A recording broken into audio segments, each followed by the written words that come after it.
자, 5월 모의고사 해설 강의 한번 들어가 보도록 해설 강의가 아니죠. 총평 한번 들어가 보도록 하겠습니다.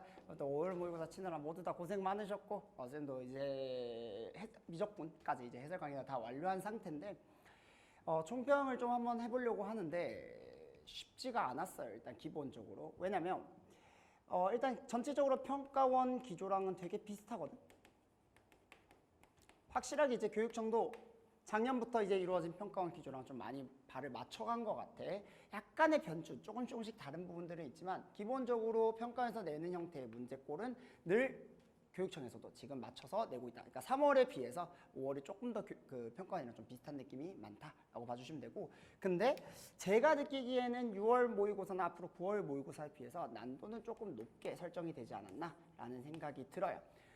이유가 조금 있는 게 확실히 고난도 문제에서 학생들이 좀 버거워할 만한 포인트들이 조금 많아. 그러니까 방향은 조금 잘 잡을 수 있는데, 방향은 조금 잡기 쉬울 수 있어도 그래도 끝까지 마무리 짓는 게 조금 어려운 시험이 아니었을까?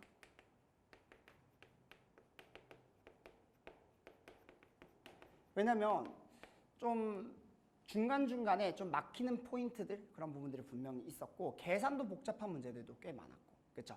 그래서 여러분들 아마 정답률이 22번이 굉장히 좀 낮게 나왔을 것 같은데, 22번이 방향은 좀 해볼 만하거든. 그래서 생각보다 이거 그래프 대칭이동 써가지고 문제 풀면 되겠다라는 생각을 할 수는 있지만, 결국 마지막 계산 과정에서 조금 빡셉니다. 마지막에 이제 절대값을 어떻게 처리하느냐, 요거에서 이제 좀 많이 난도가 어려웠어서 여기서 아마 학생들의 변별력이 좀 갈리지 않았을까라는 생각이 들어. 그래서 일단 전반적으로 확통과 미적 전부 다 쉽진 않게 나왔고요. 난도가 꽤 높게 나왔고요. 그래서 쌤이 생각하기에 예상 등급 컷은 둘 다 한 80.1 컷이 뭐 아직까지는 잘 모르겠다만 그냥 예상으로 해보자면 80 초반대로 나오지 않을까? 라는 생각이 듭니다. 확통도 막 그렇다고 막 엄청 쉽지는 않았거든. 그래서 우리가 3월 모의고사 때는 확통이 그래도 좀 요거에 비해서는 좀 쉬운 편에 속했는데, 미적은 뭐 비슷했고요. 근데 확실히 이번에 확통도 좀 난도가 어렵게 구성이 됐다라고 봐주시면 될 것 같습니다. 그래서 전반적으로 내가 한번 문제들을 쭉 훑어서 좀 봐주자면, 내가 이제 아까 다 해설을 했던 내용들인데, 렉이 좀 걸리네요. 보시면 우리가 10번부터 해가지고 조금 변주가 주긴 했어. 왜냐면 도형 문제가 원래 10번에 또 안 나왔다가 갑자기 도형이 이제 10번에 나왔잖아. 그래서 도형 문제가 10번에 나왔다? 조금 변주죠.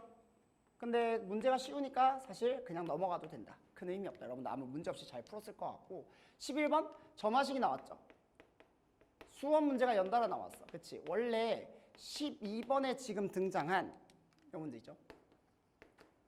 속도, 가속도 문제, 거리 문제. 요 문제가 원래 11번에 등장하는데 이게 점화식으로 지금 대체가 됐어. 근데 이게 뭐 교육청이다 보니까 얼마든지 이런 변주는 줄 수 있고, 사실 11번, 12번 둘 다, 이거 셋 다 난도는 낮아요. 어렵지 않기 때문에 사실 여러분들이 당황하기보다도 그냥 이렇게 그냥 바뀌어서 나왔구나 정도로 그냥 생각하고 넘어갔을 것 같아. 그래서 여러분들이 이제 조금 당황했을 법한 문제부터 얘기를 해보자면, 뭐 13번부터 이제 14번 그리고 15번, 요게 이제 조금 평상시 스타일이랑 조금 다르게 나왔단 말이야. 근데 여러분들이 13, 14, 15의 특징들을 조금 잘 생각해 보면 생긴 꼬라지는 되게 무섭게 생긴 게 맞아요. 그러니까 약간 이 하악질하는 고양이 같은 느낌인 거야. 그러니까 겉은 무섭지만 속은 별거 없다. 여러분들이 막상 뜯어보면 13번 같은 경우에는 요 연속의 정의만 좀 제대로 쓴다면, 그리고 나 조건도 평균 변화율의 의미를 그냥 계산, 정의로만 좀 문제를 푼다면 그냥 쉽게 풀리는 문제였고요. 14번 같은 경우에는 그래프 문제였잖아. 근데 이 그래프가 결국 포인트가 루트 1-k제곱이 나 k 형태꼴로 바꿔주게 만들어줄 수만 있다면, 약간의 변형만 계산한다면 문제 자체는 어렵지 않게 풀 수 있어요. 아마 내 생각엔 15번을 많이들 당황했을 것 같거든. 근데 이 15번도 여러분들이 절대값 fx-x 플러스 t를 적분하는 게 이제 알파 t에서부터 베타 t까지 적분한다. 뭐야, 이거 미적분 아니야? 너무 어렵게 생긴 건 아니야? 이거 어떻게 풀어? 근데 당연히 여러분들 공통은 공통답게 푸시는 게 맞는 거야. 미적분처럼 풀면 절대로 안 돼요. 무슨 말이냐? 얘를 미분할 생각은 절대로 하면 안 되는 거야. 그 말은 무슨 말이야? 절대값 fx-x 플러스 t의 모양, 얘를 적분했을 때 어떤 모습을 가지는지를 여러분들이 생각만 할 수 있으면 그대로 적분 때려서 계산을 하는 게 이 문제의 목표가 되겠다. 방향이 생각보다 잘 잡혀요. 내가 아까 얘기했잖아. 방향은 잘 잡힌다고. 물론 그 방향이 잘 잡힌다는 게 쉽다는 얘기는 아니에요. 그냥 해볼 만하다. 근데 문제는 뭐냐면 이 계산이 개더럽습니다. 그래서 어쩔 수 없이 공식을 좀 써야 돼. 넓이 공식을. 그래야지 문제가 좀 쉽게 풀리는 그런 형태의 15번 문제라고 보시면 되고요. 가볍게 20번, 21번, 22번도 쉬운 문제들은 아니었어요. 그래서 20번 같은 경우 좀 재밌었던 문제였던 게 등차 수열, 등차 중앙의 성질이라는 것만 제대로 판단할 수 있으면 문제 되게 쉽게 풀리고요. 21번은 내가 늘 얘기하잖아. 21번 같은 경우에는 이런 거. 21번, 22번에 좀 주되게 얘기해 줄게요.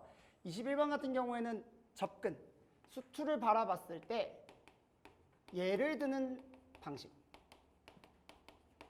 요것만 잘 잡아 놓는다면, 그러니까 알고리즘 수트 듣거나 아니면 포커스 수트 듣는 친구들은 이거 좀 쉽게 풀었을 것 같아. 그래서 되게 어렵거든. 어려운 문제인데 되게 쉽게 풀리니까 꼭 알고리즘 내용 잘 한번 복습해 보시고요. 그 다음에 22번 같은 경우에는 이게 되게 문제 자체가 되게 나이스하거든. 쌤이 생각하기엔 굉장히 나이스한 문제야. 근데 이제 쌤도 어쨌든 간에 이 문제를 여러분들처럼 시험 시간을 이렇게 딱 잡아가면서 문제를 풀었단 말이야. 그래서 내가 딱 단기간에 생각했을 때는 방향은 좀 잘 잡히는데 맨 마지막 계산 과정이 조금 지저분해요. 뒷부분이. 그래서 내가 뭐 좀 이따 좀 더 고민을 해보긴 하겠다만 쌤이 이제 해설 강의 다 올렸거든. 조금 뒤에가 조금 빡세요. 그래서 그 부분들을 여러분들 시험장에서 잘 해결해낼 수 있었을까? 그거에 대한 좀 의문이 있어. 그래서 방향은 나이스해. 하지만 마무리가 지저분하다. 근데 이번에 대부분의 공통 문제들을 보시면 다 이런 느낌이에요. 그래서 생각보다 좀 어렵지 않았을까? 그래서 쌤이 생각하기에는 수능에 비해서 난도가 높은 편에 나는 속한다 라고 봐요. 뿐만 아니라 확통도 여러분들이 이미 다 느꼈겠지만 26번부터 꽤나 길이가 좀 있지. 확통도 26번부터 조금 빡셌었고 28, 29, 30 뭐 그렇다고 쉽지는 않았죠. 특히 30은 또 많이 어려웠어. 미적도 보면 26번부터 난도가 빡세져요. 그래서 27, 28, 29, 30 다 만만치 않게 어려운 문제였습니다. 근데 여기서 조금만 뜯어보자면 확통 같은 경우, 미적 같은 경우 둘 다 그 26번부터 난도가 높다 보니까 내가 난도가 높다는 건 난도가 정말 빡세다는 게 아니라 수능에 비해서 확실히 조금 힘들었어요. 26번부터. 그 말은 중위권 학생들은 점수가 잘 나오기 힘든 시험이다. 점수가 좀 낮게 나올 거예요. but 미적 최상위권 친구들은